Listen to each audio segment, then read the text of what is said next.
2 months after 9/11. Get out of it! Get out of it! A passenger jet The house started vibrating.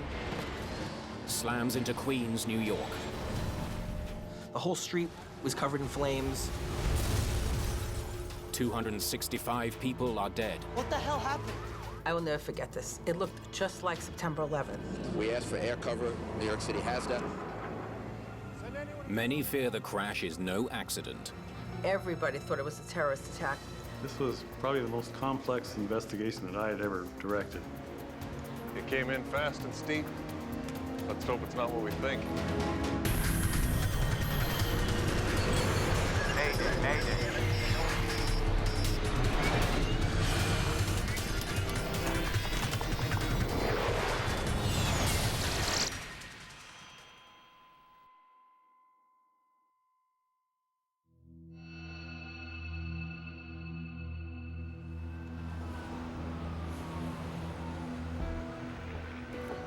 November the 12th, 2001. It's the Veterans Day holiday in the United States, a day off for many. But at New York's John F. Kennedy Airport, it's another busy day.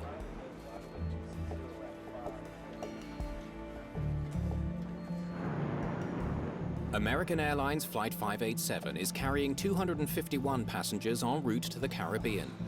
I always pack too much. The crew is preparing the plane for takeoff. Your leg, you check the rudders. Rudders check. Okay. Taxi checklist is complete. Captain Ed States is a former military pilot who joined American Airlines 16 years ago. Bleeds on. Temperature check. I'm just gonna double check the winds here. First Officer Sten Molin will be the pilot flying today. 101.1. Winds checked. He and the captain had flown together quite a bit before and liked flying together. So in that aspect, this was a normal trip. Takeoff data is set.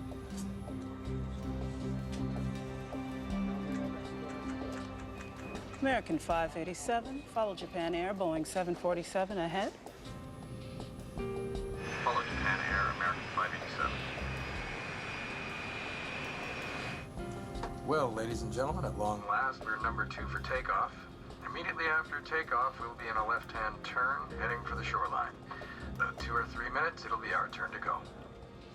Flight 587's flight plan takes it out over New York's Jamaica Bay before heading south to the Dominican Republic.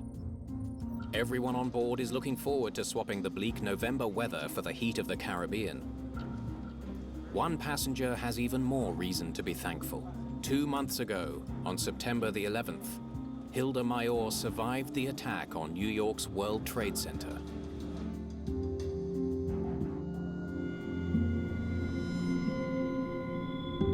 She was working on the ground floor when terrorists flew 2 airliners into the Twin Towers, killing more than 2,500 people. 9/11 was perhaps, well, not perhaps, was the biggest terrorism event that had occurred in U.S. territory. September 11th was a day that I don't think anybody who lives in New York will ever forget. It was a day that changed not only the city, but the whole world. I think everybody was in a total state of shock. And I think that shock lasted for months and months and months.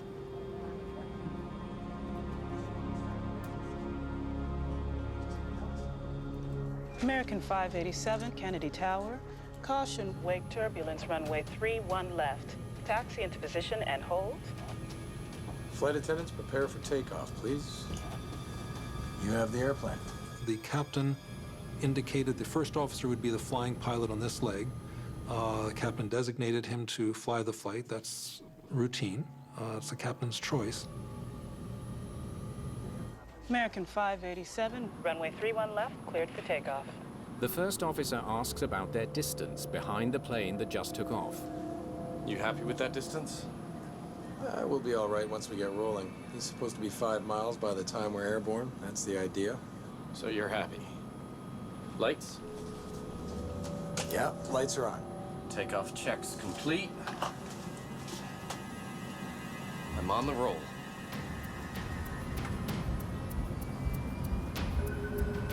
Thank you, sir.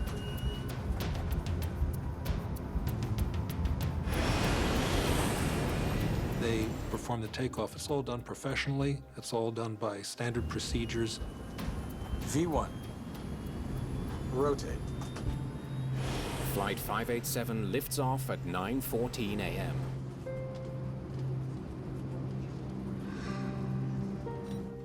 American 587 Heavy, climb and maintain 13,000. In the homes below, residents of Queens, New York hear the familiar sound of jets overhead. Planes, take off and land. They fly right over the peninsula every 45 seconds. It was just a normal thing. A patch of turbulence rocks the plane.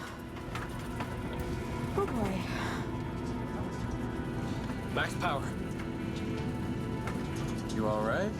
Yeah, I'm fine. Hang on to it, hang on to it. Let's go for power, please. 2,300 feet above the ground. Disaster strikes.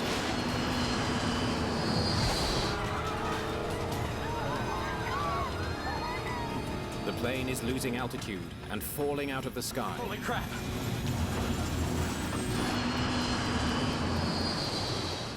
There are 31,000 kilograms of flammable jet fuel on board. What the hell are we into? And the plane is heading straight for the houses of Queens, New York. The sound at first was just a normal airplane flying above. I was still in bed, kind of half sleeping, half awake. As it started to get louder, that's when you felt a little vibration. We're stuck in it. Howard, look to the south. There's an aircraft crashing. Airplane going down. Get out of it! Get out of it! Get out of it!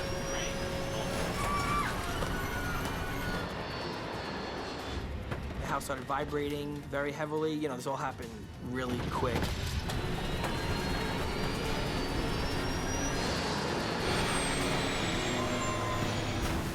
The fuel ignites a massive fireball, engulfing several homes. Plane crashed pretty much like in the backyard in the street, exploded. My whole window was bright orange, really loud, really bright. I just jumped up looking for my glasses and pretty much with my dad ran out to the front of the house.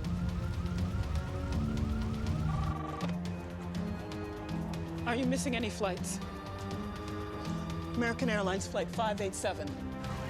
We ran out the front door. All I could see, because I didn't have my glasses, I couldn't find my glasses. The whole street was covered in flames. My whole side of my house was covered in flames, and there was just black smoke billowing up, like really high. What the hell happened? I remember looking back into my house, and the whole kitchen area was just black. It was all thick black smoke already. Fire rips through the quiet neighborhood, and a city still in shock from the events of 9/11 is plunged back into fear and chaos.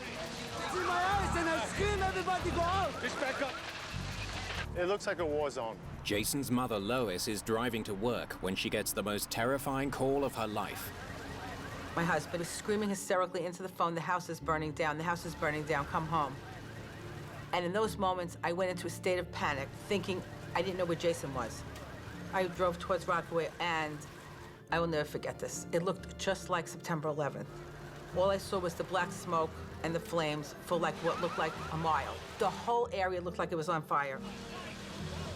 Then I realized that my house was like gone. And I was just I was in total shock. We're over here! I heard Mark and Jason scream, "We're over here." And I turned around and I saw them and I ran over and I almost fainted. Then I remembered screaming to them, "What happened?" And they're telling me a plane crashed. The horrific scene seems to echo the events of September the 11th. All 260 people on board the plane are dead, as well as 5 people on the ground. Everybody thought it was a terrorist attack. Many people fear the worst.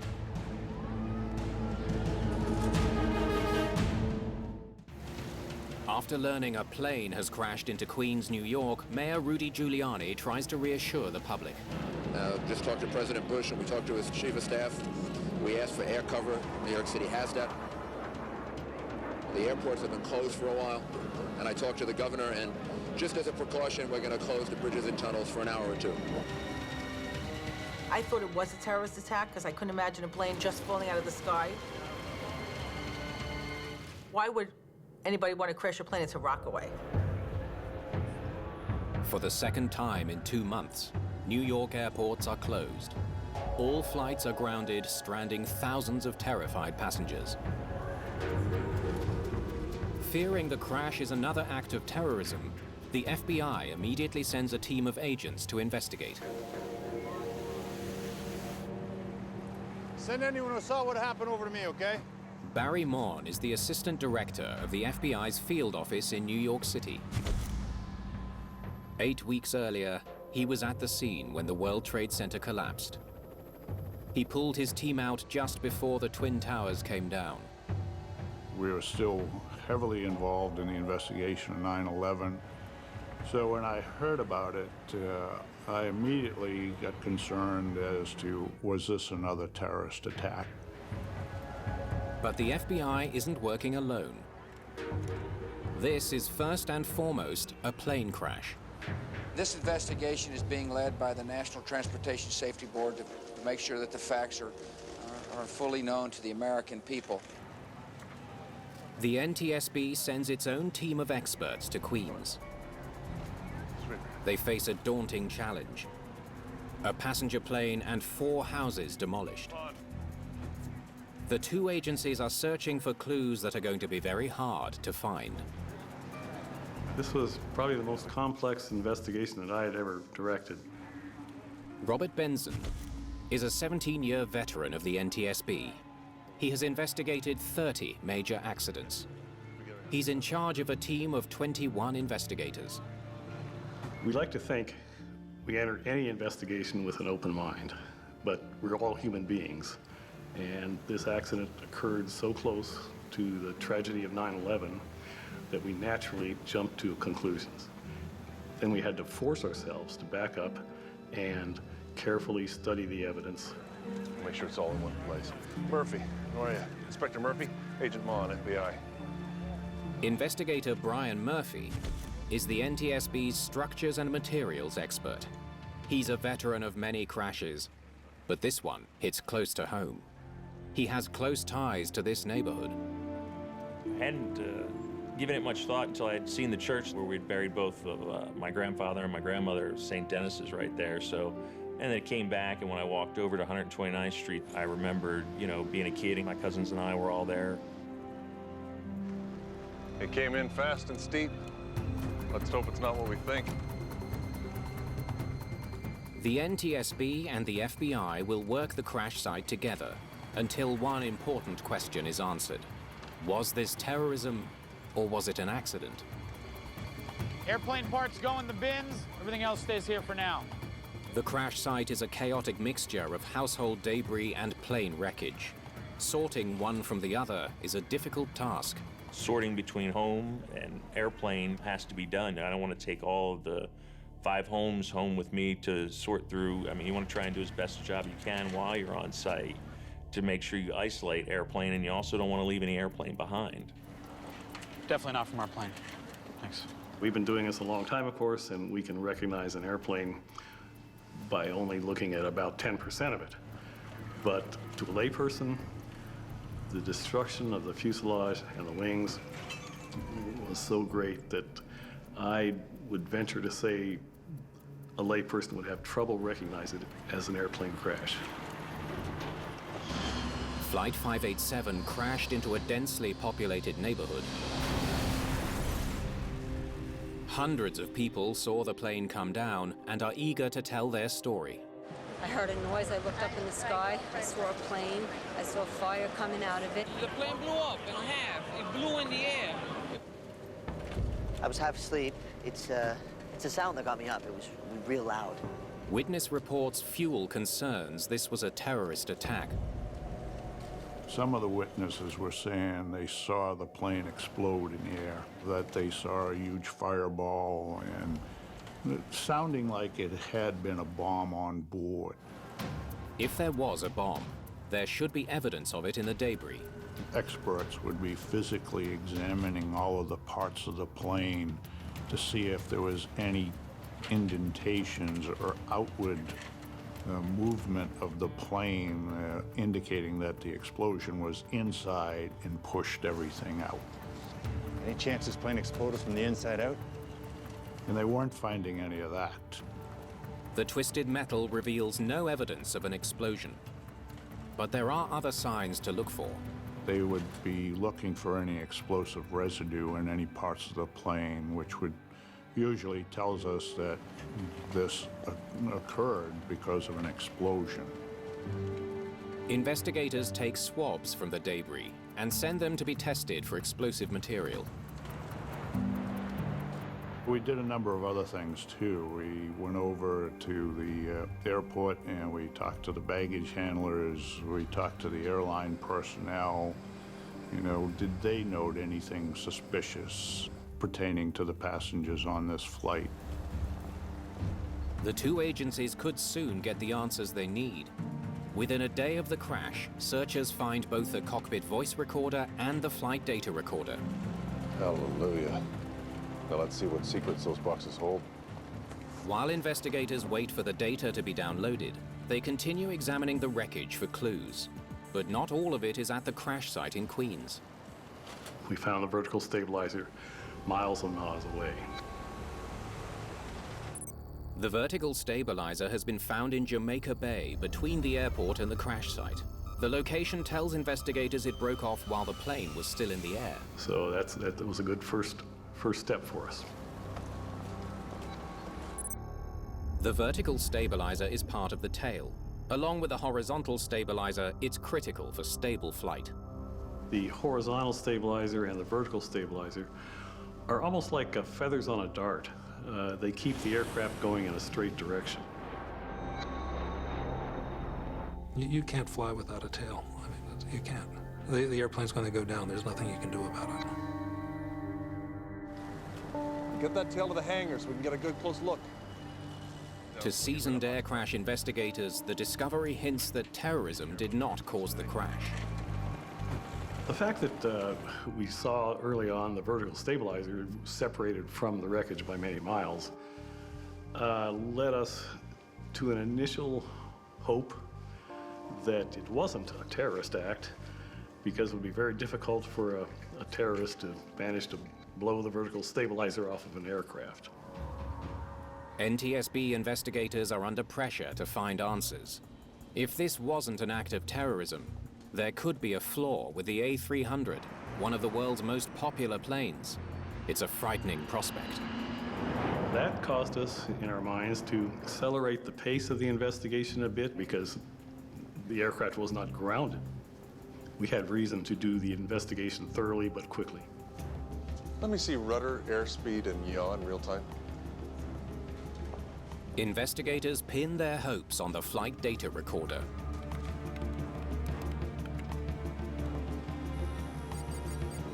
They immediately notice something unusual. Look at these rudder inputs. The rudder helps pilots turn the plane by deflecting the oncoming air. The more it pivots, the more the air is deflected and the sharper the turn. What is going on? From the flight data recorder, we discovered that the rudder had been moved back and forth rapidly several times. We didn't know why. Could have been caused by the pilots, one or both perhaps, reacting to something.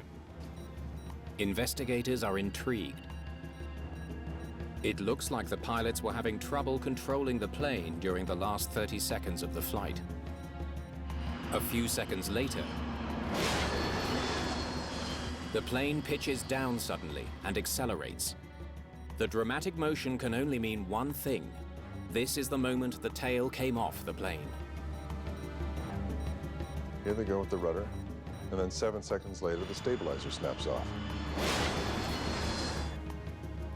I don't get it. Investigators hope the plane's cockpit voice recorder will tell them why the pilots were having so much trouble controlling their plane. You ready to go? And why the plane's tail came off in midair. The CVR is an amazing device. It's a digital tape recorder that records all noises in the cockpit and noises even some outside the cockpit. They listen to the last few moments of the flight. If a bomb brought down the plane, they should hear the sound of the explosion. Little wake turbulence, huh? Yeah. Investigators listen as the pilots discuss hitting the wake from another plane. It seems Molin wants more speed to help them fly through it. 250 knots, thank you. Max power. You all right? Yeah, I'm fine. Hang on to it. The investigators listen for the sound of an explosion. We heard loud pops and snaps, and especially loud noise. 1558. That's the tail coming off. They match the timing of that sound to the FDR data. And we could pinpoint exactly to the second when the vertical stabilizer came off. Holy crap! What the hell are we into? We're stuck in it! Get out of it! Get out of it! Get out of it! Onboard explosions also have a distinct sound pulse. I didn't hear anything that sounded like a bomb. And we didn't hear that on the CVR. There's nothing on the recording to indicate a bomb exploded on the plane. Not only that, but lab results confirm there's no trace of explosives on any of the debris. No signs of an incendiary device being on board, no claims of credit, no suspicious activity either at the airport or even with the passengers themselves. Nothing on the flight recorder? No explosion. This was in all likelihood either a mechanical error or a pilot error. I'm not surprised. It seems consistent with what we're finding. Once determination is made that it's not a criminal matter, Let's wrap it up, guys. We're done here. then we totally go away, actually. The FBI leaves the investigation in the hands of the NTSB. Once we could eliminate a terrorist act, then the investigation took on a different focus. We were sure now it was an aircraft accident. All right. Back to the wreckage. Let's figure this thing out. Investigators are faced with a puzzling question. How does a vertical stabilizer just fall off? I've been investigator in charge with the NTSB for, at that time, 20 years or so, and I had never seen anything quite like this.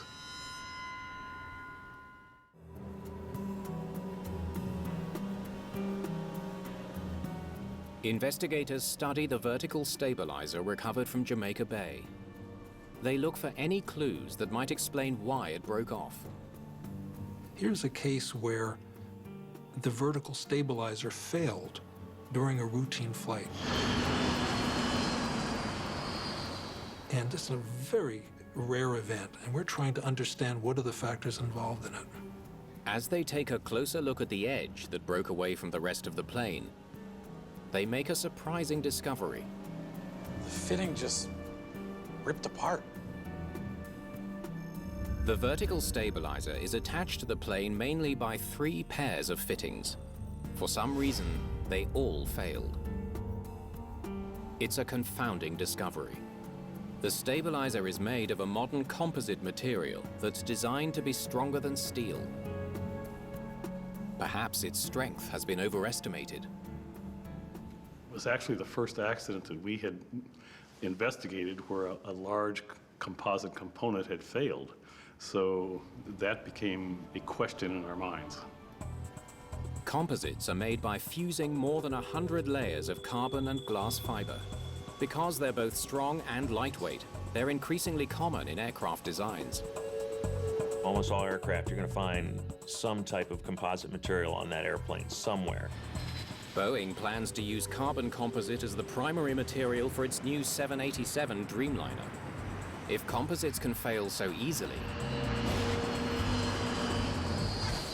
it could jeopardize the lives of thousands of people and cripple the airline industry. If it was a structural failure, it would affect not only the accident aircraft, but the entire Airbus A300 fleet.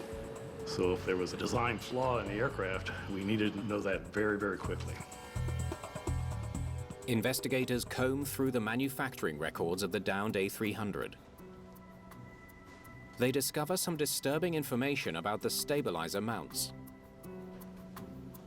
An investigation of the early manufacturing build records from this vertical stabilizer did reveal that after it went through its inspection, it actually was noted and determined that there was a large delamination. Delamination is the separation of the hundreds of layers which make up the composite. In other words, the material literally begins to peel apart. You would see a reduction in the strength of the overall piece of structure, quite possibly due to that delamination. Airbus had to repair the part before the plane was delivered to American Airlines. If the laminate failed before, perhaps it failed again. What you're worried about in your composite structure is barely visible impact damage. Cut it here, send it to the lab.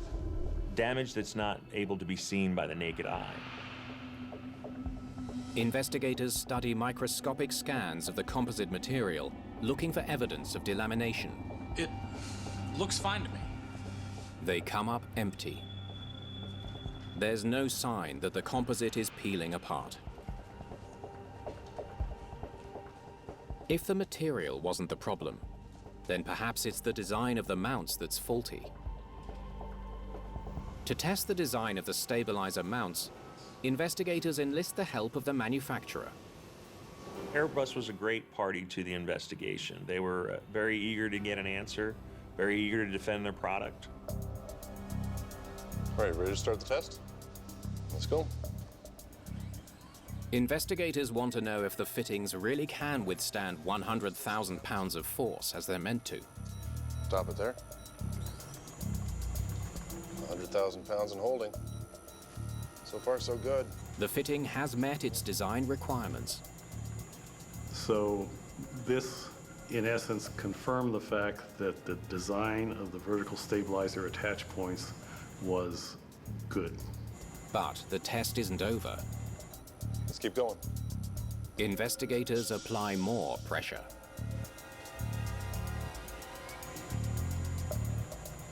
That's 150,000. They want to know exactly how much force it must have taken to snap the tail on Flight 587. Let's keep going. In dramatic fashion, they have their answer.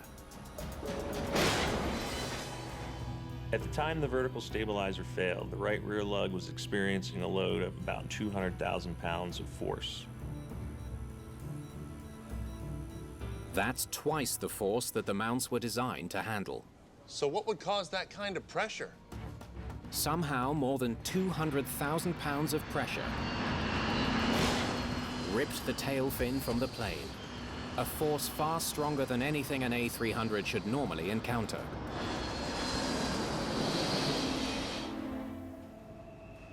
We knew, of course, from listening to the air traffic control tapes that the accident aircraft took off a minute and a half or 2 minutes after a JAL, Japanese airline, Boeing 747. A little bit of wake turbulence, huh? Yeah. The captain says, a little wake turbulence, huh? Could that turbulence have been strong enough to tear the tail from the plane? What the hell are we into? Wake turbulence is caused by the movement of air over and under the wing. When the two streams of air meet at the wingtips, they combine to create a powerful vortex that trails behind the plane. So you can almost imagine two tornadoes coming off the wingtips of an airplane. The effects of wake turbulence vary upon the size of the aircraft encountering the turbulence. Small planes face the greatest risk, especially when flying behind large airliners. The powerful turbulence can be catastrophic. Pilots are trained to avoid the wakes coming off planes ahead of them by staying back a safe distance. Investigators wonder if the pilots of Flight 587 miscalculated that distance as they waited to take off behind a jumbo jet. Japan Airlines 47 Heavy, runway 31 left, cleared for takeoff. The JAL flight took off at 11 minutes after 9. American 587, Kennedy Tower. Caution, wake turbulence, runway 31 left. Taxi into position and hold. You have the airplane. They had been cautioned about wake turbulence behind the 747 by air traffic, so they would all have been aware of it. A minute and a half later, Flight 587 was cleared to take off in the same direction. American 587, runway 31 left, cleared for takeoff. Investigators know the first officer was concerned about their distance from the 747. You happy with that distance? We'll be okay once we get rolling. He's supposed to be 5 miles by the time we're airborne. That's the idea. So you're happy? Lights? Maybe they got too close. If the pilots misjudged the distance to the plane ahead, I'm on the roll. airport radar information should reveal their mistake. Investigators plot the paths and distance of the two planes. Never closer than 5 miles. They should have been fine. Their calculations show that Flight 587 was flying at a safe distance. The wake should be too weak to be dangerous. The separation was entirely within Federal Aviation Administration regulations. But after they hit the wake, the tail falls off. Was this some kind of super wake? Our job then became to figure out how strong the wakes were. Many factors can influence the intensity and direction of wake turbulence, the strongest of which is weather. Weather and wake turbulence go hand in hand in a sense. In fact, wake turbulence is almost a weather phenomenon. I mean, it's air movement. In a perfectly calm wind condition, for instance, the wake turbulence off of an aircraft goes straight back and affects anything straight behind it. If you have a crosswind, the wakes off the tips of the wings actually blow with the wind. They remain rotating, but they move. Winds were just 11 knots. Investigators discover that there was very little wind as Flight 587 took off.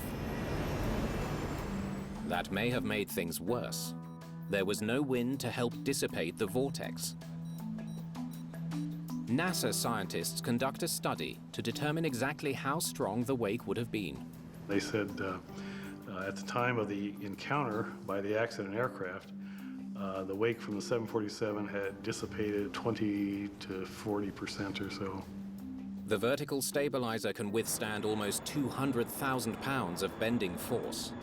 Even at full strength, the wake from a 747 should not be strong enough to snap the tail off an A300. At 80% of its strength, it could not have done any damage at all. Not even close to what it would take to rip the tail off an Airbus. Investigators return to the best clue they have, the unusual rudder movements. 11 degrees left. 11 degrees right. We saw the rudder go back and forth to its maximum deflection several times very, very rapidly. As of this point, we still didn't know why, but that was something that raised our eyebrows. 11 degrees left. 11 degrees right. Could he have ripped the tail off his own plane? We need to determine whether that particular motion would be violent enough to snap the vertical stabilizer off. Normally, pilots only move the rudder a couple of degrees in either direction to steer the plane. Investigators wonder if the extreme rudder movements on Flight 587 created the aerodynamic force needed to tear the stabilizer off. You ready? To find out, they create a computer simulation of an A300 and fly it the same way as First Officer Mullin. moving the rudder 11 degrees back and forth 3 times. With each rudder deflection, the aerodynamic loads on the tail increase.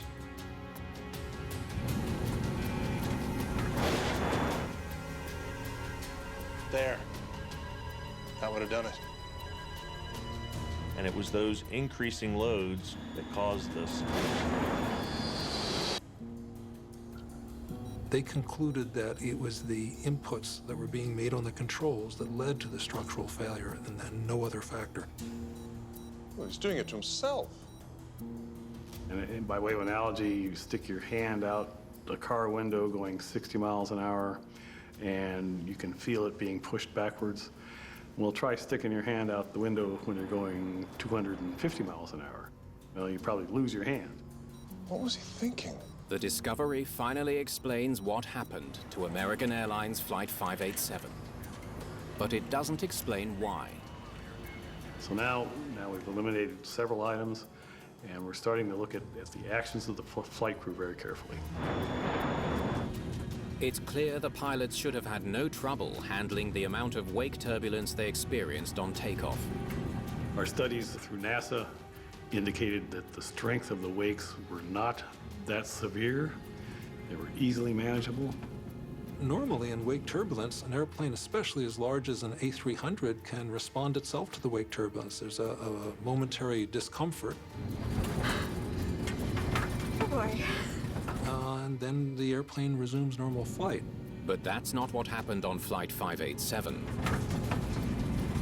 Little wake turbulence, huh? The captain commented a little wake turbulence. Yeah. He may have been questioning the first officer's response. And he was just saying, you know, it was not that big a thing, was it? You all right? Yeah, fine.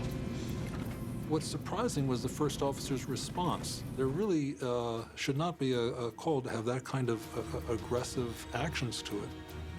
They don't understand why an experienced pilot would move his rudder so violently to fly out of the wake.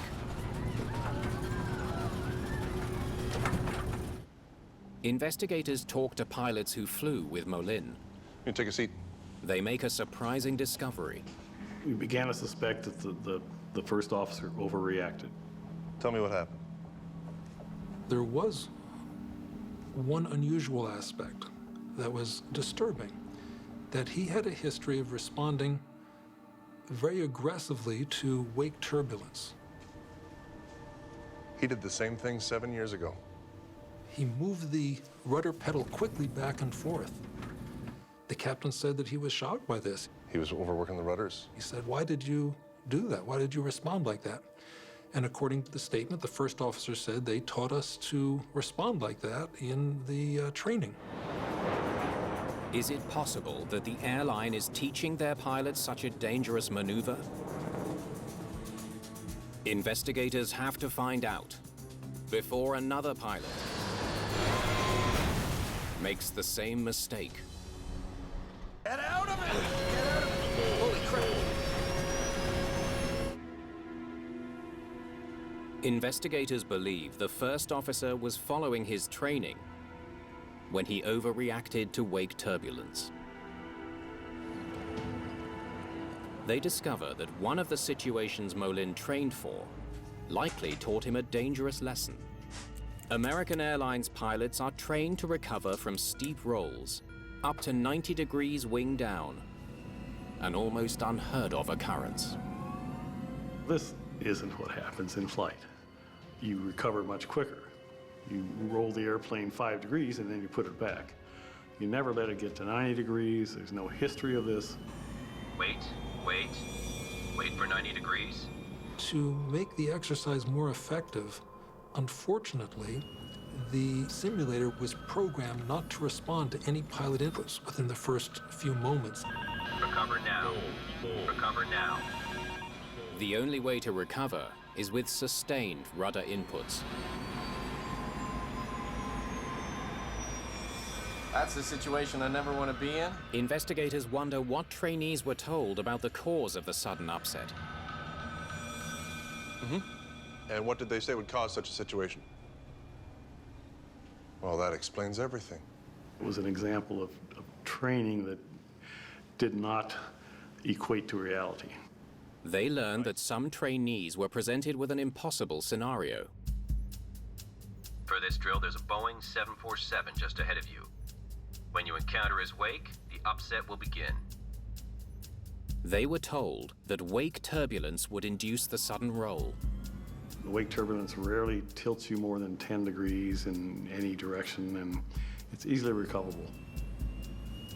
Unfortunately, the exercise was exaggerated. The airplane banked one direction a little bit and then went very strongly to 90 degrees, which is a tremendous bank in the opposite direction. We determined that they were actually inadvertently providing some negative training to their pilots. That led us to the conclusion that he overreacted, and we had the reasons why. Little wake turbulence, huh? Yeah. First Officer Molin was trained to believe that severe wake turbulence could cause a catastrophic upset.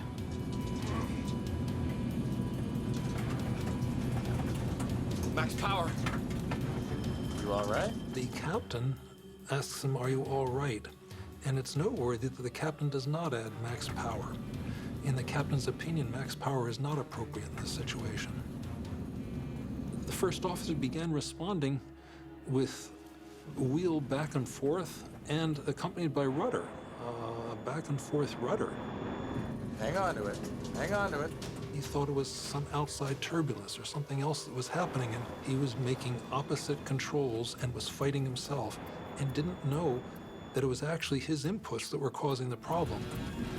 First officer overreacted on the rudders. He didn't let the aircraft stabilize in one position or the other, so it hits a stop and then whips itself back and forth, and this creates huge loads on the vertical part of the fin. The first officer's actions stress the vertical stabilizer until it breaks under the strain. What the hell are we into? Get out of it! Get out of it! Get out of it!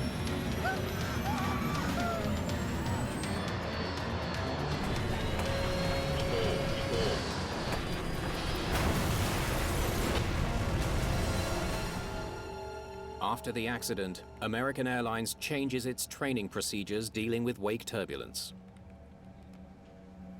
Once it became clear that some negative training was going on, American Airlines, to their credit, revamped the program to prevent this type of activity. The training simulator has been modified to be more realistic. Inputs have an immediate effect.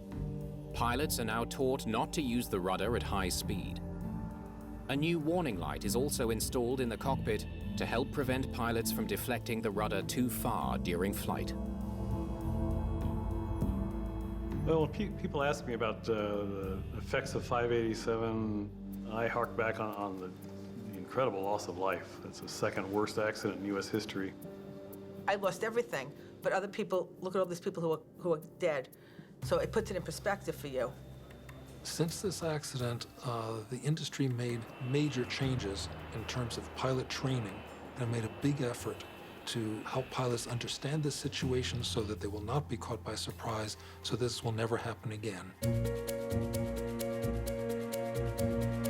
Don't miss Incredibly Small World, the eye-opening series that reveals the amazing lives of people with dwarfism across the globe, premiering tomorrow at 9.